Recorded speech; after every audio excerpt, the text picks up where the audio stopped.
राहुल गांधी ने फिर खोली मोदी सरकार की पोल। पैलेट गन पीड़ित शाही को लेकर पहुंचे थाने, बोले मोदी ढूंढ रहे हैं नया पीएम। जी हाँ, क्या राहुल गांधी के लगातार दबाव से मोदी सरकार अब बैकफुट पर आ गई है? क्या पैलेट गन पीड़ित शाहिल के मामले में कार्रवाई न होने पर राहुल गांधी खुद थाने पहुंच चुके हैं? और क्या राहुल गांधी के दावे के मुताबिक प्रधानमंत्री मोदी अब अपना नया उत्तराधिकारी ढूंढ रहे हैं? जहां सब कुछ आपको इस रिपोर्ट में बताऊंगी राहुल गांधी क्यों शाही को लेकर थाने पहुंच चुके हैं, अमित शाह को लेकर क्या यहाँ पर कहा जा रहा है, क्यों उनकी जो है मुश्किलें बढ़ने वाली है, और कैसे राहुल गांधी ने पोल और खोल दी है मोदी सरकार की, उत्तराधिकारी ढूंढ रहे हैं। और एक और पोल खोल दी है कि अमेरिका के सामने जो है धमकी को लेकर मोदी सरकार को घेर लिया है कि मोदी सरकार अपनी कुर्सी बचाने के लिए झुक गई है, देश को बेच दिया है, ये उन्होंने कह दिया। तो वीडियो को आखिर तक जरूर देखिएगा।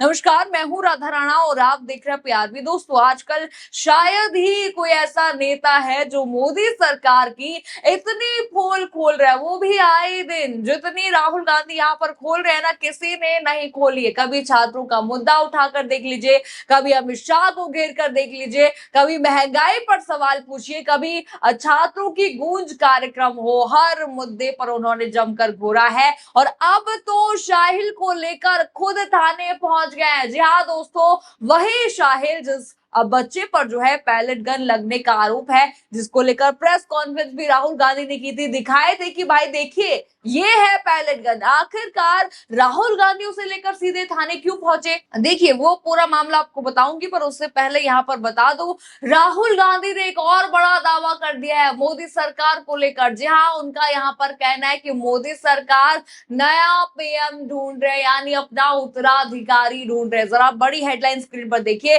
राहुल गांधी का बड़ा दावा, पीएम मोदी का शासन आखिरी दौर में उत्तराधिकारी की तलाश शुरू। हेडलाइन आपने देखा, आप देख रहे हैं कितनी बड़ी ये हेडलाइन है। बता दूं आप लोगों को कि कांग्रेस कार्य समिति की CWC की एक बैठक हुई थी। बैठक में लोकसभा में नेता प्रतिपक्ष राहुल गांधी जो है प्रधानमंत्री नरेंद्र मोदी और केंद्र सरकार को लेकर बड़ा दावा वहां पर कर बैठते हैं। मीडिया रिपोर्ट्स के मुताबिक राहुल गांधी ने बैठक में कहा कि प्रधानमंत्री मोदी का राजनीतिक दौर समाप्ति की ओर है और उनके उत्तराधिकारी की तलाश शुरू हो चुकी है। उन्होंने कांग्रेस नेताओं से सरकार के खिलाफ और आक्रामक तरीके से राजनीतिक मोर्चा संभालने की अपील भी की है। यानी देखिए, दावा बहुत बड़ा है। तो क्या छात्रों के आंदोलन और राहुल गांधी के दबाव से मोदी सरकार को यहाँ पर बैकफुट पर आना पड़ गया है? क्योंकि जिस तरह से यहाँ पर पीएम ढूंढने के बाद राहुल गांधी कह रहे हैं ना, आए दिन कुछ ना कुछ राहुल गांधी कहते हैं और कहीं ना कहीं वो बातें सच होती हैं। चाहे वो कोई सी भी बात आप लीजिए, महामारी की बात आप ले लीजिए, जो है छात्रों के मुद्दों का बात आप लीजिए, हर मुद्दे पर राहुल गांधी ने जो भी कहा वो हमेशा से सच होता कहीं ना कहीं दिखाई दे रहा है। अब देखिए, इसी बीच राहुल गांधी ने एक और पोल यहाँ पर मोदी सरकार की खोल दिया। उन्होंने कहा कि मैं लिख कर देता हूं, नरेंद्र मोदी जी ने अमेरिका की धमकी के डर से हिंदुस्तान को बेच दिया है। जी हाँ, ये उन्होंने कहा है। चलिए, ये बयान अभी आपको बताती हूँ, क्या क्या उन्होंने कहा है वो बताऊंगी, लेकिन उससे पहले वापस आते उस मुद्दे पर कि आखिर क्यों राहुल गांधी वो पीड़ित जो शाहिल है उसको लेकर पुलिस स्टेशन थाने पहुंच गए। चलिए, सबसे पहले वो वीडियो देखिए जिसमें वो लेकर जा रहे शाहिल के साथ, जरा देखिए।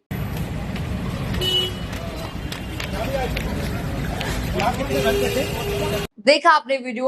अब देखिए, बता दूं, कांग्रेस नेता राहुल गांधी दिल्ली के संसद मार्ग थाने वहां पर पहुंचे। वो जंतर मंतर पर कॉकरोच जनता पार्टी के आंदोलन के दौरान पैलेट गन के इस्तेमाल को लेकर चल रही जांच की जानकारी लेने डीसीपी ऑफिस पहुंच गए थे। कांग्रेस नेता ये जानना यहाँ पर चाहते थे कि इस मामले में जांच अब तक कहां तक पहुंची और पुलिस की तरफ से क्या कार्रवाई की गई है। खास बात यहाँ पर यह भी है कि राहुल पैलेट गन पीड़ित शाहिल लोहबच को साथ लेकर गए। राहुल ने आरोप लगाया कि एफआईआर दर्ज नहीं की गई है और थोड़ी देर में वो मीडिया को संबोधित करेंगे। रिपोर्ट आप देख चुके हैं, क्या क्या हुआ आप समझ चुके हैं। अब देखिए बता दूं, यहाँ पर राहुल गांधी आरोप लगा रहे हैं कि भाई एफआईआर नहीं लिखी जा रही है बच्चे की, जहां इसीलिए वो वहां पर मिलने गए हैं, देखने गए हैं क्या क्या वहां पर अब तक कार्रवाई की गई है। अब देखिए सवाल ये भी है कि आखिर क्यों एफआईआर नहीं लिखी जा रही है, वो भी जब मुद्दा इतना गंभीर हो, पैलेट गन का हो, बच्चों पर तो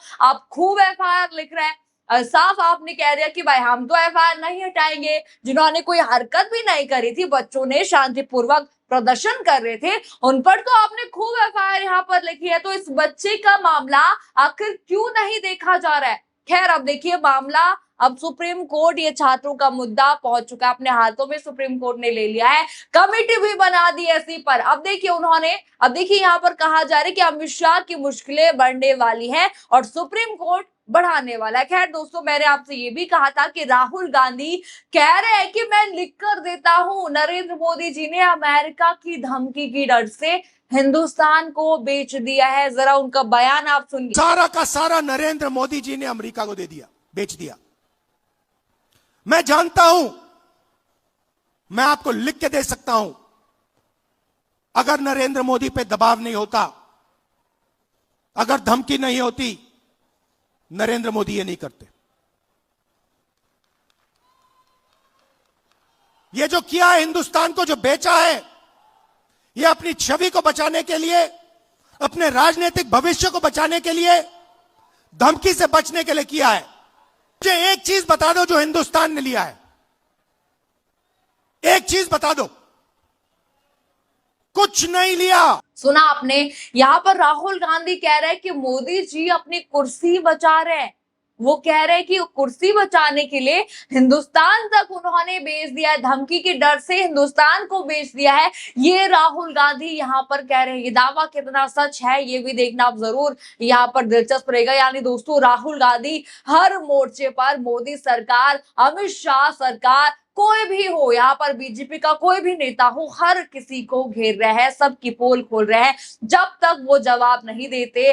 खैर देखिए यहाँ पर अभी तक ये इंतजार यहाँ पर रहेगा, वो बाहर यहाँ पर आए और मीडिया से बात करे, क्या कुछ वो कहते हैं ये भी देखना दिलचस्प होगा। क्योंकि जब भी वो मीडिया से बातचीत करते हैं, प्रेस से बातचीत करते हैं, कुछ बड़ा बुरा मोदी सरकार के लिए जरूर हो जाता है, क्योंकि आए दिन हमने देखा है बुरा तो हो जाता है। खैर, और दोस्तों अब यहाँ पर पूरी कहानी को एक साथ हम जोड़कर यहाँ पर देखिए, एक तरफ राहुल गांधी दावा कर रहे हैं कि मोदी शासन आखिरी दौर में है, दूसरी तरफ वो कह रहे हैं कि मोदी जी अपना उत्तराधिकारी ढूंढ रहे हैं, तीसरी तरफ वो अमेरिका के मुद्दे पर मोदी सरकार को घेर रहे हैं और चौथी तरफ पैलेट गन पीड़ित शाही को लेकर खुद थाने पहुंच गए। यानी दोस्तों राहुल गांधी ने मोदी सरकार को चारों तरफ से घेर रखा है और सवालों की बौछार तब तक जारी है जब तक जवाब नहीं मिलता, जवाबदेही तय नहीं होती कि आखिरकार किसने आदेश दिया था पैलेट गन का इस्तेमाल के लिए। अब सबसे दिलचस्प बात यहाँ पर यह होगी कि राहुल गांधी थाने से बाहर आने के बाद मीडिया के सामने क्या कुछ कहते हैं। क्या वो पुलिस पर कोई नया आरोप लगाएंगे, क्या वो बताएंगे कि साये के मामले में जांच कहां तक पहुंची, क्या एफआईआर यहां पर दर्ज हुई होगी, और क्या राहुल गांधी अमित शाह से एक बार फिर से सीधा जवाब मांगेंगे। अब देखिए आपको क्या लगता है, क्या राहुल गांधी के सवालों का मोदी सरकार को अब सीधा जवाब दे देना चाहिए? क्या पैलेट गन पीड़ित शाहिल के मामले में तुरंत कार्रवाई होनी चाहिए? और क्या सच में मोदी जी के बाद नए प्रधानमंत्री की तलाश शुरू हो चुकी है? अपनी राय कमेंट बॉक्स में हमें जरूर बताइए। खबर आपको पसंद आई हो तो वीडियो को लाइक करें, शेयर करें और चैनल को सब्सक्राइब करना बिल्कुल मत भूलिएगा और बने रहिए PRB के साथ। धन्यवाद।